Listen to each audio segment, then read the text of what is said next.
বিসমিল্লাহির রহমানির রহিম আলহামদুলিল্লাহি ওয়াহদা ওয়াসসালাতু ওয়াসসালামু আলা মান লা নাবিয়্যা বা'দা ওয়া আলা আলিহি ওয়া আসহাবিহি ওয়া মান ওয়ালা আম্মা বা'দ। শুরু হচ্ছে রমাদান বিষয়ক আলোচনার 15তম আসর।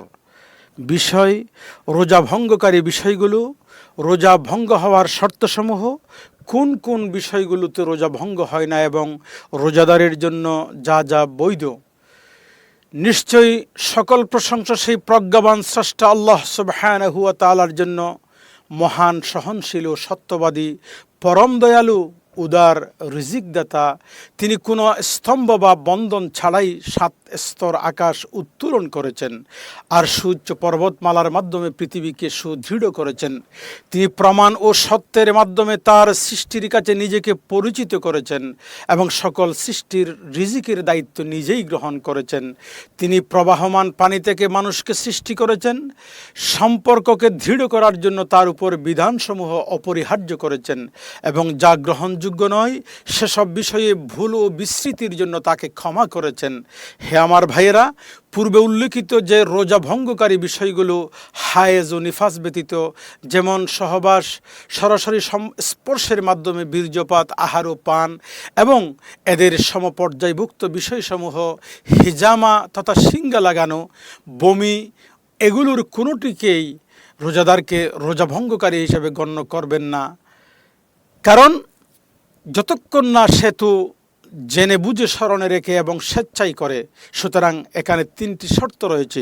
প্রথম শর্ত, সে জ্ঞান সম্পন্ন হতে হবে। কাজেই যদি কোনো অজ্ঞান ব্যক্তি তা করে তবে তার রোজা ভঙ্গ হবে না। এর প্রমাণ আল্লাহ সুবহানাহু ওয়া তাআলার বাণী, ইয়াকুলুল্লাহু সুবহানাহু ওয়া তাআলা, আল্লাহ পাকের বক্তব্য, হে আমাদের পালনকর্তা, যদি আমরা ভুলে যাই অথবা ভুল করে ফেলি তবে আমাদেরকে পাকড়াও করবেন না। এর জবাবে আল্লাহ বলেছেন, আমি তাই করেছি। আর আল্লাহ তাআলা আরেক বাণী, এ বিষয়ে তোমাদের কোনো গুনাহ নেই যা তোমরা ভুলক্রমে করে ফেলেছ, বরং গুনাহ সেটাই যা তোমাদের অন্তর ইচ্ছাকৃতভাবে করে। আর আল্লাহ রব্বুল আলামিন পরম ক্ষমাশীল এবং পরম দয়ালু। আর অজ্ঞতা চাই তা শরঈ বিধান সম্পর্কে হোক, যেমন কেউ ধারণা করে যে কাজটি রোজা ভঙ্গকারী নয় তাই তা করে ফেলে, অথবা অবস্থা সময় সম্পর্কে অজ্ঞাত হোক, যেমন কেউ মনে করে যে এখনও ফজর উদিত হয়নি তাই খেয়ে নে অথচ ফজর ইতিমধ্যে উদিত হয়েছে, অথবা মনে করে সূর্য অস্ত গেছে তাই খায় অথচ সূর্য তখনও অস্ত যায়নি। এসব ক্ষেত্রেই তার রোজা ভঙ্গ হবে না। এর প্রমাণ সহিহ বুখারী ও মুসলিমে বর্ণিত হাদিস। যতক্ষণ না তিনি বলেন, যখন এই আয়াত নাজিল হলো, যতক্ষণ না তোমাদের কাছে কালো সুতো থেকে সাদা সুতো স্পষ্ট হয়ে ওঠে, তখন আমি 2টি সুতো নিলাম, একটি কালো অন্যটি সাদা, এবং সেগুলো আমার বালিশের নিচে রাখলাম। আমি সেগুলোর দিকে থাকলাম, তখন আমার কাছে সাদা সুতোটো কালো সুতো থেকে স্পষ্ট হলো, তখন আমি খাওয়া বন্ধ করলাম। পরদিন সকালে রাসূল আকরাম সাল্লাল্লাহু আলাইহি ওয়াসাল্লামের কাছে গেলাম এবং আমি যা করেছি তাকে জানালাম। তখন নবী করিম সাল্লাল্লাহু আলাইহি ওয়াসাল্লাম বললেন, তাহলে তো তোমার বালিশ বেশ চৌড়া, যদি সাদা ও কালো সুতোই তোমার বালিশ হয়ে থাকে, এবং এর অর্থ হলো দিনের আলো রাতের অন্ধকার। অতএব আদি রাদিয়াল্লাহু তাআলা আনহু ফজর উদিত হওয়ার পরেও খেয়েছিলেন এবং সুতো দুটো স্পষ্ট না হওয়া পর্যন্ত খাওয়া বন্ধ করেননি। তবুও নবী করিম সাল্লাল্লাহু আলাইহি ওয়াসাল্লাম তাকে রোজা কাজা করার নির্দেশ দেননি, কারণ তিনি বিধান সম্পর্কে অজ্ঞ ছিলেন। সহিহ বুখারীতে আসমা বিনতে আবু বকর রাদিয়াল্লাহু তাআলা আনহু এর হাদিসে এসেছে, তিনি বলেন, নবী করিম সাল্লাল্লাহু আলাইহি ওয়াসাল্লামের যুগে এক মেঘলা দিনে আমরা ইফতার করেছিলাম। এরপর সূর্য দেখা দিল। তিনি আসমা রাদিয়াল্লাহু তাআলা আনহা উল্লেখ করেননি যে নবী করিম সাল্লাল্লাহু আলাইহি ওয়াসাল্লাম তাদেরকে রোজা কাজা করার নির্দেশ দিয়েছিলেন, কারণ তারা সময় সম্পর্কে অজ্ঞ ছিলেন। আর নবী করিম সাল্লাল্লাহু আলাইহি ওয়াসাল্লাম তাদের কাজার নির্দেশ দিতেন, তবে তা অবশ্যই বর্ণিত হতো, কেননা বিষয়টি অত্যন্ত গুরুত্বপূর্ণ হওয়ায় তা বর্ণনার জন্য প্রবল আগ্রহ থাকা স্বাভাবিক ছিল।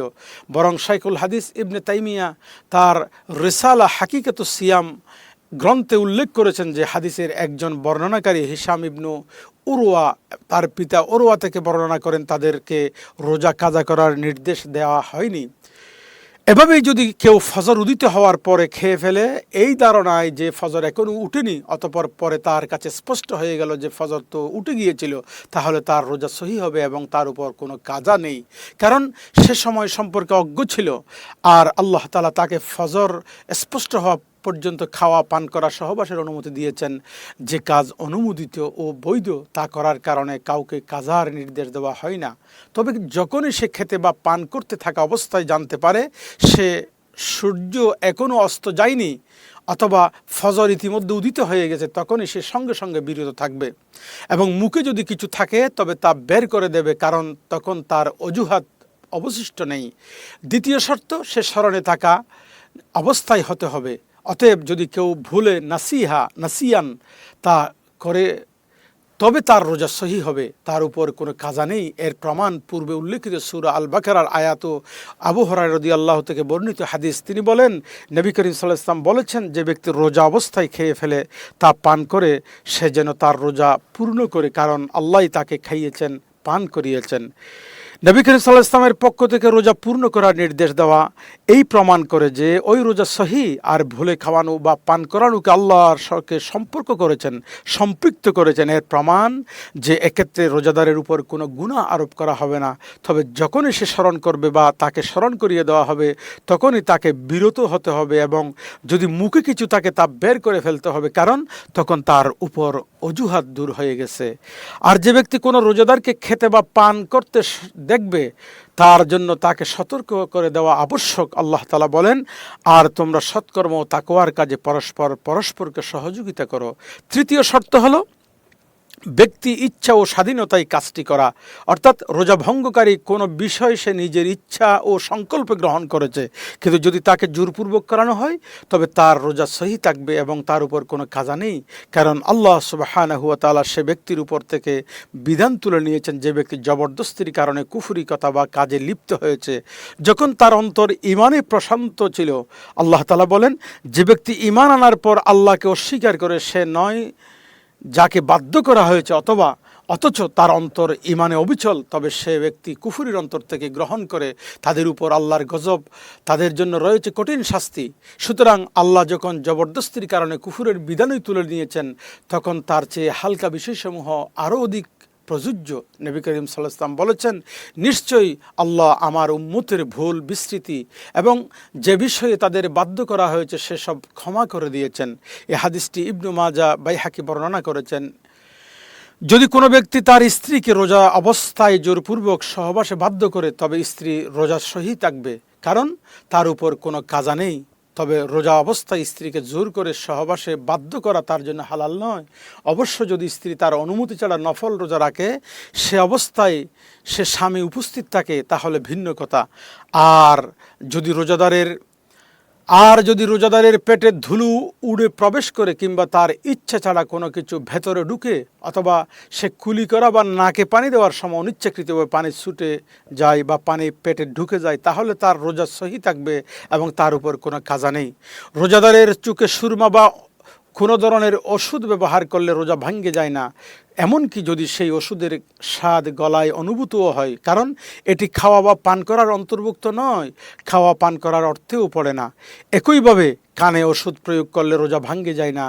তদ্রূপ কোনো ক্ষতে ওষুধ লাগানোর ফলে যদি তার স্বাদ গলায় অনুভূত হয় তাতেও রোজা ভাঙবে না, কেননা এসব বিষয় না খাওয়া, না পান করা এবং খাওয়া ও পান করার অর্থের মধ্যেও অন্তর্ভুক্ত।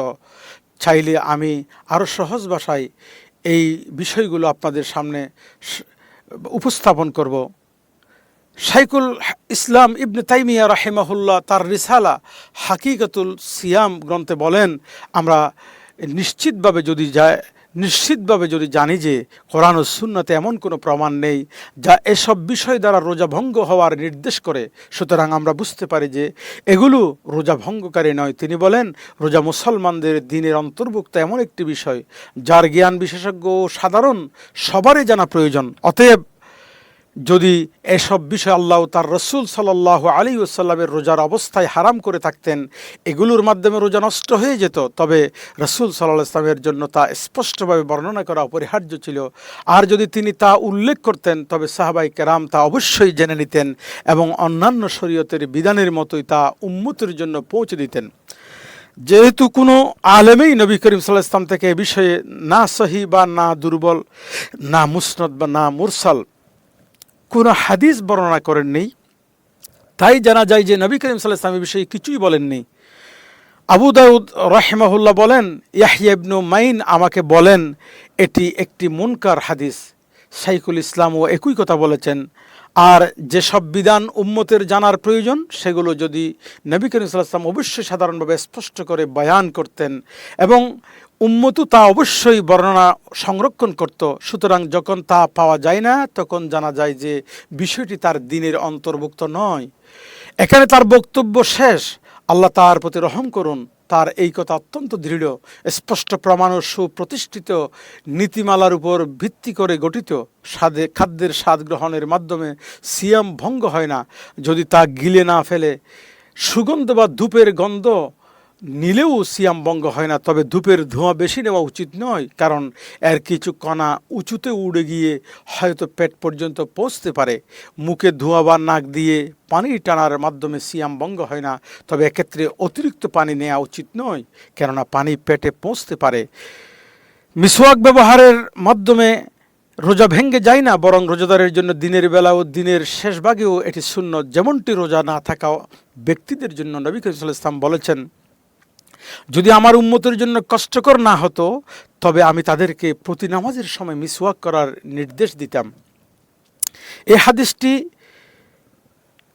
জামাআত বর্ণনা করেছেন, অর্থাৎ অধিক সংখ্যক লোকেরা রাবিরা বর্ণনা করেছেন। সবার জন্য সব সময়ের ক্ষেত্রে প্রযোজ্য। আর আমির ইবনু রাবিয়া রাদিয়াল্লাহু তাআলা আনহু বলেন, আমি নবী করিম সাল্লাল্লাহু আলাইহি ওয়াসাল্লামকে অসংখ্যবার রোজা অবস্থায় মিসওয়াক করতে দেখেছি। রোজাদারের জন্য টুথপেস্ট দিয়ে দাঁত পরিষ্কার করা উচিত নয়, কারণ এতে প্রবেশ ক্ষমতা, ভিতরে ঢুকে যাওয়ার ক্ষমতা বেশি থাকে, কারণ আশঙ্কা থাকে যে তা লালার সঙ্গে মিশে পেটে পৌঁছে যেতে পারে। এর পরিবর্তে মিসওয়াক ব্যবহার করাই যথেষ্ট। আর রোজাদারের জন্য এমন কাজ বৈধ যা তার তীব্র গরম পিপাসার কষ্ট কমায়, যেমন পানি দিয়ে শরীর ঠান্ডা করা ইত্যাদি। কারণ মালিক ইবনু আবু দাউদ রাহিমাহুল্লাহ নবী করিম সাল্লাল্লাহু আলাইহি ওয়াসাল্লামের কয়েকজন সাহাবীর সূত্রে বর্ণনা করেন, তিনি বলেন, আমি নবী করিম সাল্লাল্লাহু আলাইহি ওয়াসাল্লামকে আল আরজ নামক স্থানে দেখেছি, তিনি পিপাসা বা গরমের কারণে রোজা অবস্থায় তার মাথার উপর পানি ডালছিলেন। ইবনে ওমর রাদিয়াল্লাহু তাআলা আনহু রোজা অবস্থায় একটি কাপড় ভিজিয়ে তার নিজের শরীরের উপর রাখতেন। আর আনাস ইবনে মালিক রাহিমাহুল্লাহ, আনাস ইবনে মালিক রাদিয়াল্লাহু তাআলা আনহু এর কাছে পাথর কেটে তৈরি একটি গর্ত ছিল, যা পানির হাউজের মতো। তিনি যখন রোজা অবস্থায় গরম অনুভব করতেন তখন তাতে নেমে পড়তেন। সম্ভবত তা পানিতে ভরা থাকতো, আল্লাহই ভালো জানেন। হে আমার ভাইয়েরা, হাসান রাদিয়াল্লাহু রাহিমাহুল্লাহ বলেছেন, রোজাদারের জন্য কুলি করা, শরীর ঠান্ডা করা কোনো অসুবিধা নেই, বরং এই বর্ণনা ইমাম বুখারী রাহিমাহুল্লাহ তার সহিহ গ্রন্থে সংক্ষেপে তালিক হিসেবে উল্লেখ করেছেন। প্রিয় ভাইসব, আল্লাহর দ্বীনের জ্ঞান অর্জন করো, যাতে তোমরা পূর্ণ সচেতনতা ও অন্তর্দৃষ্টির সঙ্গে আল্লাহর ইবাদত সম্পাদন করতে পারো। নিশ্চয়ই যারা জানে আর যারা জানে না তারা কখনো সমান নয়। আর আল্লাহ রব্বুল আলামিন যাকে কল্যাণ দিতে চান তাকে তিনি দ্বীনের গভীর জ্ঞান দান করেন। হে আল্লাহ, আমাদের দ্বীনের সঠিক জ্ঞান দান করুন, সে অনুযায়ী আমল করার তৌফিক এনায়েত করুন, আমাদেরকে তার উপর অবিচল রাখুন, ঈমান অবস্থায় আমাদের মৃত্যু দান করুন এবং আমাদেরকে সৎকর্মশীলদের সাথে সংযুক্ত করুন। আমাদেরকে এবং আমাদের পিতামাতাদেরকে এবং গোটা বিশ্বময় সকল মুসলমানদেরকে আপনি ক্ষমা করুন, ইয়া আরহামার রাহিমিন, হে পরম দয়ালু সর্বাধিক দয়াময়। আর আল্লাহ রব্বুল আলামিন সালাত ও সালাম বর্ষণ করুন আমাদের নবী সৈয়দুল মুরসালিন মুহাম্মদুর রসুল সাল্লাল্লাহু আলাইহি ওয়াসাল্লাম, তার পরিবারবর্গ, সাহাবাই কেরাম এবং এ পথের প্রতি কিয়ামত পর্যন্ত যত লোক থাকবে সকলকে আপনি রহম করুন, ক্ষমা করুন, সালাত ও সালাম তাদের উপর বর্ষণ করুন। আজ এ পর্যন্তই, পরবর্তী আসরে আমাদের সঙ্গে থাকবেন এ প্রত্যাশায় শেষ করছি। আসসালামু আলাইকুম ওয়া রাহমাতুল্লাহি তাআলা ওয়া বারাকাতুহু।